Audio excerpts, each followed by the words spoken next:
اور جو مدینے کے شہر میں بری بری خبریں اڑایا کرتے ہیں اپنی حرکتوں سے باز نہ آئیں گے تو ہم تم کو ان کے پیچھے لگا دیں گے، پھر وہ تمہارے پڑوس میں نہ رہ سکیں گے مگر تھوڑے دن، وہ بھی پھٹکارے ہوئے، جہاں پائے گئے پکڑے گئے اور جان سے مار ڈالے گئے۔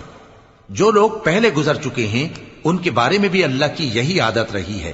اور تم اللہ کی عادت میں تغیر و تبدل نہ پاؤ گے۔ لوگ تم سے قیامت کی نسبت دریافت کرتے ہیں کہ کب آئے گی، کہہ دو کہ اس کا علم اللہ ہی کو ہے، اور تمہیں کیا پتا، ہو سکتا ہے قیامت قریب ہی آ گئی ہو۔ بے شک اللہ نے کافروں پر لعنت کی ہے اور ان کے لیے جہنم کی آگ تیار کر رکھی ہے،